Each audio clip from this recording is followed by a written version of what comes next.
नमस्कार बच्चों, B A final semester 6 में चौथा पाठ हजारी प्रसाद द्विवेदी के देवदारू पाठ में से छोटे प्रश्नों। तो आचार्य हजारी प्रसाद द्विवेदी की निबंध कला की विशेषताएं क्या क्या थी? तो ये निम्नलिखित विशेषताएं थी उसके।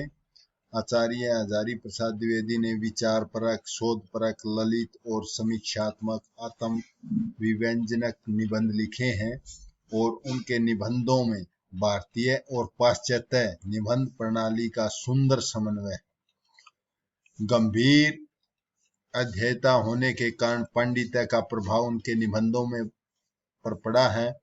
सांस्कृतिक गरिमा से मंडित निबंधों में मानवतावादी विचारधारा के दर्शन होते हैं और राष्ट्रीय भावना का उद्रेक भी उनमें उपलब्ध है। इतिहास, पुराण, साहित्य आदि से गंभीर तथ्य उठाते हैं और समय सामयिकता से जोड़ देते हैं। उनके निबंधों में न तो गंभीरता का तेवर छोड़ते हैं, न ही सहजता का बाना। तो उनकी रचना प्रक्रिया में पांडित्य और सहजता का जो तनाव मिलता है, उसे पकड़ पाने के लिए पाठकों को भी संदर्भों की जानकारी होनी चाहिए, अन्यथा उनके निबंधों में सौंदर्य बोध की समग्रता आयात नहीं किया जा सकता। वस्तुतः भाषा की लय और गुफिलता, पदावली, विषयांतर वस्तुओं के बिंबात्मक चित्रण आदि ने द्विवेदी जी के निबंध में एक तान अनविति पूर्ण संश्लिष्ट हो गए हैं। इनकी शैली में भावुकता, करुणा, व्यंग्य, विनोद का सुंदर सम्मिश्रण है। तो अगला प्रश्न है, देवदारू के साथ साथ काव्य शास्त्रीय जो रूपक समांतर चलता है उसका वर्णन किया गया था। जैसे देवदारू के साथ अर्थ, लय, तुक, ध्वनि, छंद की रूपक कथा समांतर चलती है, इस प्रकार है। जैसे छंद क्या है? समष्टि व्यापिनी जीवन गति के समांतर चलने वाली व्यक्तिगत प्राणवेग का नाम है। छंद क्या है? पूरी सृष्टि में जीवन गति आत्मा के समानांतर चलने वाली व्यक्तिगत प्राणवेग का नाम है। अगला है अर्थ। अर्थ निश्चय ही वक्ता की इच्छा के अधीन होता है। वह सामाजिक स्वीकृति चाहता है। इसमें लय नहीं, संगीत नहीं, नाद नहीं, गति नहीं, वह शिथिर है। यानी अर्थ क्या है? किसी भी शब्द का अर्थ जो समाज में जो संकेत बना दिए कि भाई ये पुस्तक है, ये पेन है, ये घर है, तो जो सामाजिक संकेत बना दिए कि भाई ये रास्ता है, गांव का नाम रख दिया तो हमेशा ही ये रहेगा, तो इसमें लय नहीं, न संगीत है, न नाद है, न गति है, वह क्या है? शिथिर है। शब्दों के गतिशील आवेग में वह मिलता है, भरभराता है, नए नए परिवेश में सजता है, तब कहीं नया अर्थ पैदा होता है। अर्थ में लय नहीं होती, लय के सारे नया अर्थ देता है। अगला है तुक। तुक अर्थ में रहता है। जो तुक होता है वो अर्थ में रहता है। ये ध्वनि साम्य के तुक में कुछ न कुछ अर्थ चारुता होनी चाहिए। ध्वनि साम्य साधक है। तुक अर्थ का धर्म होना चाहिए।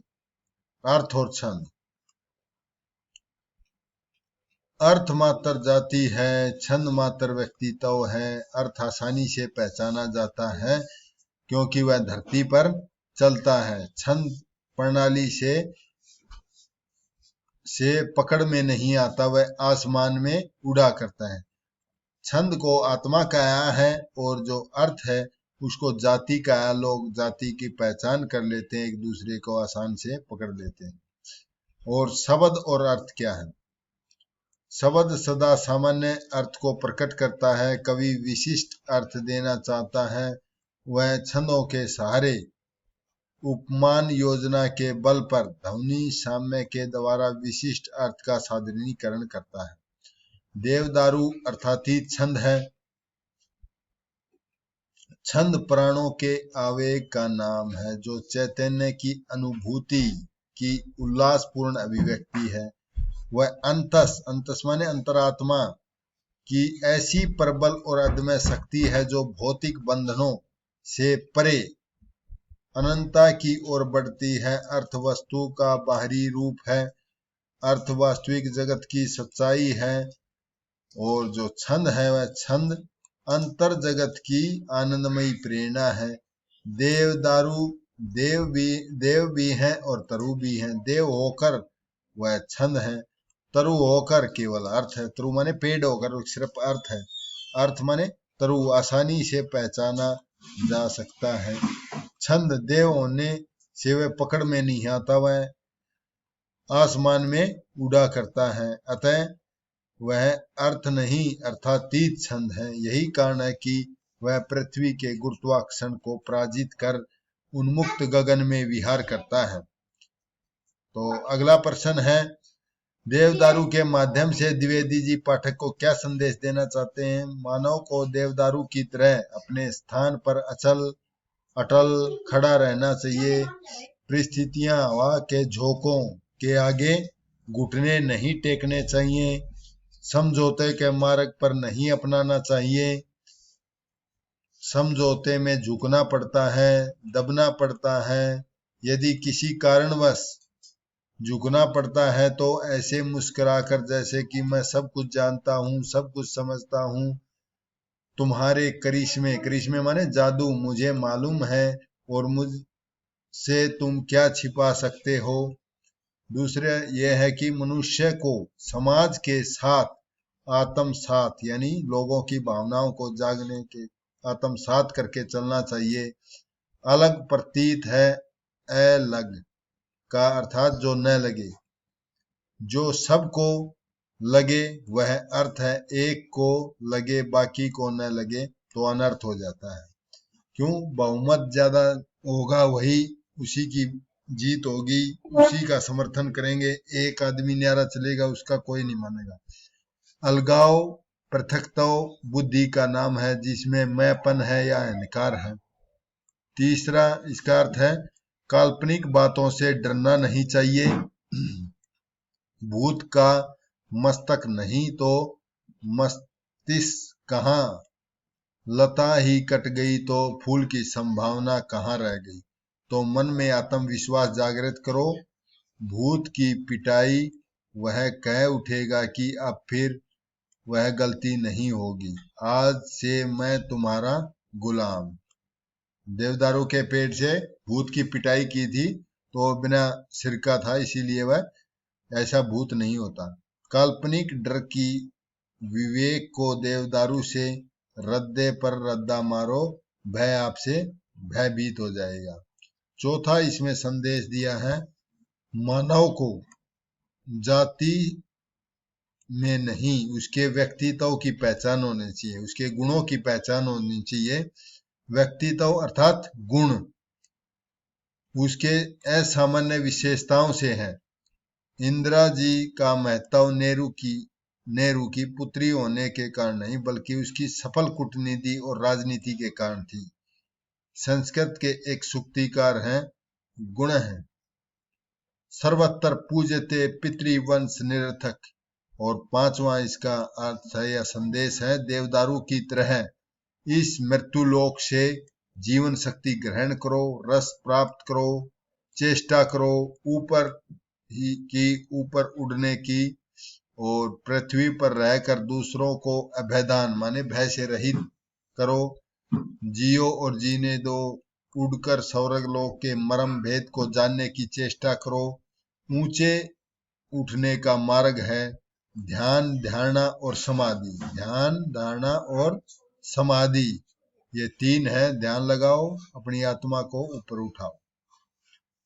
अब लास्ट प्रश्न है इसका, छोटे में लेखक ने किस प्रकार मीमांसकों के एक संप्रदाय की इस बात का खंडन किया कि शब्द का अर्थ वहां तक जाता है जहां तक वक्ता उसे ले जाता है। तो मीमांसकों का एक संप्रदाय मानता है कि शब्द का अर्थ वहां तक जाता है जहां तक वक्ता ले जाता है। वक्ता की इच्छा को विवक्षा कहते हैं। ये लोग कहते हैं कि जब जैमिनी मुनि ने कहा था कि यत पर शब्द से शब्दार्थ, तो उनका यही मतलब था कि लेखक इस बात का खंडन करते हुए कहता है कि मेरा रोम रोम अनुभव कर रहा है कि मुनि की बात का ऐसा अर्थ नहीं होना चाहिए। कहाँ विवक्षा इतनी दूर तक ले जाती है। सुंदर शब्द का प्रयोग करके जो कहना चाहता हूँ वह कहाँ तक प्रकट हो पा रहा है। कहना तो बहुत चाहता हूँ, कोई समझे भी तो नहीं। शब्द उतना ही बता पाता है जितना लोग समझते हैं। वक्ता जो कहना चाहता है उतना कहाँ बता पाता है। दुनिया में कवियों की जो कदर है वह इसलिए है कि वे जो अनुभव करते हैं उसे श्रोता के चित्त में प्रविष्ट भी करा सकते हैं। प्रेषण धर्मिता उसके कहे एक प्रधान गुण है, में नहीं पहुंच पाता है। इस अर्थ को जिसे मेरा मन अनुभव कर रहा है, क्योंकि मैं शब्दों और छंदों का एक ऐसा स्तर नहीं बना पाता हूं जो मेरी अनुभूतियों को लेकर के तीर की तरह श्रोता के हृदय में चुभ जाए। अर्थ निश्चय ही वक्ता की इच्छा के अधीन नहीं है। वह सामाजिक स्वीकृति चाहता है।